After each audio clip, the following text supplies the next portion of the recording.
बहन सोनिया जी, इस नदी को पार करके तो मैं नाव से आ गया। अब मुझे इस साइकिल पे बैठा के स्कूल ले चलो, नहीं तो पैदल जाने में बहन सोनिया जी मुझे बहुत टाइम हो जाएगा। मुझे साइकिल के पीछे बैठा के ले चलो। क्या बताया जा सोनिया जी, इस नदी को पार करने में बड़ा दिक्कत होती है।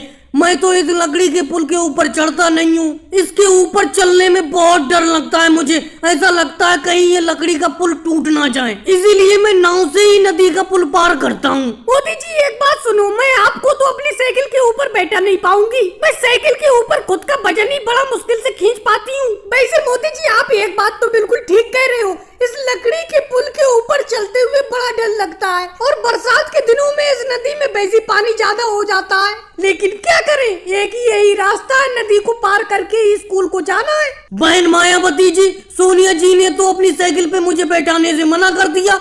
आपकी साइकिल मजबूत है, आप अपनी साइकिल पे मुझे बैठा के स्कूल ले चलो, क्योंकि अभी स्कूल काफी दूर है। आप तो इस पुल को पार करके साइकिल को तेजी से चला के झट से स्कूल पहुंच जाएंगी। मैं पैदल स्कूल कब तक पहुंचूंगा? मोदी जी मेरी साइकिल के पहिए में हवा थोड़ी कम है, अगर हवा ज्यादा होती तो मैं आपको बैठा लेती। कोई बात नहीं, आप पैदल पैदल स्कूल आ जाइए, या एक काम करिए, ये पीछे जो ममता दीदी है, इन्होंने अभी बिल्कुल नई साइकिल खरीदी है, बैठ जाइए इनकी साइकिल पे।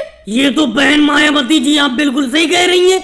ममता दीदी, आपने बिल्कुल अभी नई साइकिल खरीदी है, आपकी साइकिल में कोई दिक्कत भी नहीं है। आप मुझे अपनी साइकिल पे बैठा के स्कूल ले चलो। मोदी जी एक तो इस नदी के ऊपर बने हुए लकड़ी के पुल को पार करने में वैसे डर लगता है, जिसकी वजह से हम साइकिल से उतर के हल्के हल्के इस पुल को पार करते हैं, जिसकी वजह से हमें स्कूल पहुंचने में वैसी देर हो जाती है। अब मैंने नई साइकिल खरीदी है और अभी नई नई मैं साइकिल को चलाना सीखी हूँ, तो मैं आपको बैठा के साइकिल नहीं चला पाऊंगी, माफ करना मुझे। स्मृति ईरानी जी बहुत अच्छी साइकिल चला लेती है, इन्हीं की साइकिल पे बैठ जाओ। क्या चक्कर है, तुम सब लोग अपनी साइकिल पे मुझे बैठाने के लिए मना कर रही हो? ये बात मुझे बिल्कुल अच्छी नहीं लग रही है। बहन स्मृति ईरानी जी, आप अपनी साइकिल पे बैठाने के लिए मुझे मना मत करना। अरे मुझे स्कूल पहुंचने में देर नहीं होती तो मैं बिल्कुल भी आपकी साइकिल पे नहीं बैठता। चलो मोदी जी आप मेरी साइकिल पे बैठ जाओ, आ जाओ। मोदी इंस्पेक्टर जी, इस बैग में कुछ नहीं है, अभी तो मैं लखनऊ से चला आ रहा हूँ दिल्ली के लिए। दिल्ली के रेलवे स्टेशन पे आपने मुझे रोक लिया और बैग की चेकिंग कर रहे हो, क्या बात है? कोई बात तो बताओ। राहुल ये कुछ नहीं, ये नॉर्मल सी चेकिंग है। तुम क्या सारे पैसेंजर की चेकिंग कर रहे हैं? हम लोग हफ्ते में या महीने में एक बार हम रेलवे स्टेशन पर सुरक्षा के लिए चेकिंग करते हैं सारे पैसेंजरों की, उनके सामान को, बैग को अच्छी तरीके से चेक करते हैं, जिससे कि सुरक्षा को देखते हुए कोई भी व्यक्ति गलत कदम उठाने से डरे। मोदी सर जी ये तो बहुत अच्छी बात है, कोई बात नहीं है, आप मेरे बैग को चेक कर लो, सारे पैसेंजरों को चेक कर लो। ये तो आप बहुत अच्छा काम कर रहे हो, ये तो पैसेंजरों की सुरक्षा के ही लिए है। वैसे मेरे बैग में कुछ है नहीं, एक जोड़ी कपड़े और थोड़ा सा पेटा लेके चला आया था लखनऊ से मैं। अरे मोदी सर जी, अगर राहुल का बैग चेक हो गया हो तो मेरे इस बोरे की चेकिंग कर लो।